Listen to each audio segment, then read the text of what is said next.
بسم اللہ الرحمن الرحیم۔ اس کا نام ڈاکٹر عیسیٰ مرزوقی تھا۔ شام کا رہنے والا عیسیٰ پیشے کے اعتبار سے طبیب تھا اور دمشق کے ایک ہسپتال میں کام کرتا تھا۔ اچانک اس کی طبیعت خراب ہو گئی اور اس کو ہسپتال میں داخل کرا دیا گیا۔ چیک اپ کے دوران معلوم ہوا کہ اس کو کینسر کا موذی مرض لگ چکا ہے۔ اس کے ساتھ ہی ڈاکٹروں نے علاج شروع کر دیا۔ ڈاکٹروں کی ایک ٹیم نے اس کیس پر پوری توجہ دی۔ اس کی طبی رپورٹیں ان کے سامنے تھیں۔ مرض مسلسل بڑھ رہا تھا۔ بورڈ کی رائے کے مطابق وہ محض چند ہفتوں کا مہمان تھا۔ ڈاکٹر عیسیٰ خود نوجوان تھا۔ اس کی ابھی شادی بھی نہیں ہوئی تھی، تاہم منگنی ہو چکی تھی۔ اس کی منگیتر سے لوگوں نے کہا تمہیں منگنی توڑ دینی چاہیے کیونکہ تمہارا ہونے والا خاوند کینسر کا مریض ہے، مگر اس نے سختی سے انکار کر دیا۔ ادھر ڈاکٹر عیسیٰ نے نبی کریم صلی اللہ علیہ وآلہ وسلم کی حدیث پڑھ رکھی تھی، اپنے مریضوں کا علاج صدقے سے کرو۔ ایک دن وہ مایوسی کے عالم میں بیٹھا تھا کہ اس اچانک مذکورہ حدیث یاد آ گئی۔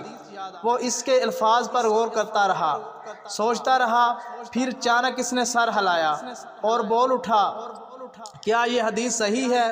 اگر صحیح ہے تو پھر مجھے اپنے مرض کا علاج صدقے کے ذریعے سے کرنا چاہیے، کیونکہ دنیاوی علاج بہت کر چکا اور بہت ہو چکا۔ اس کو ایک ایسے گھرانے کا علم تھا جس کا سربراہ وفات پا چکا تھا اور وہ نہایت قسم پرسی کی زندگی گزار رہے تھے۔ بیماری کے دوران اس کی جمع شدہ پونجی بھی خرچ ہو چکی تھی، تاہم جو معمولی رقم موجود تھی اس نے اپنے قریبی دوست کی وساطت سے اس گھرانے کو ارسال کر دی۔ ان پر سارے قصے کو واضح کر دیا کہ وہ اس صدقے کے ذریعے اپنے مرض کا علاج کرنا چاہتا ہے، لہٰذا مریض کے لیے شفا کی دعا کریں۔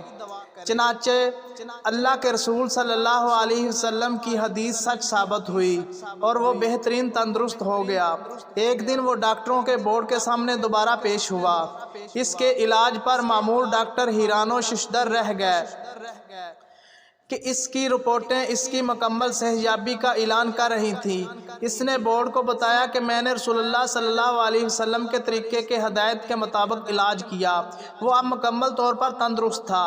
اس نے ڈاکٹروں کو بتایا کہ بلا شبہ میں تقدیر پر یقین رکھتا ہوں، اس کا یہ بھی مفہوم نہیں کہ ظاہری اسباب استعمال نہ کیے جائیں اور ڈاکٹروں سے بیماری کی صورت میں رجوع نہ کیا جائے، مگر حدیث رسول صلی اللہ علیہ وسلم درست ہے۔ بلا شبہ ایک ایسی ذات موجود ہے جو بغیر کسی دوا کے بھی بیماروں کو صحت عطا کر سکتی ہے۔ اللہ ہمیں بھی زیادہ سے زیادہ صدقہ کرنے کی توفیق عطا فرمائے، آمین۔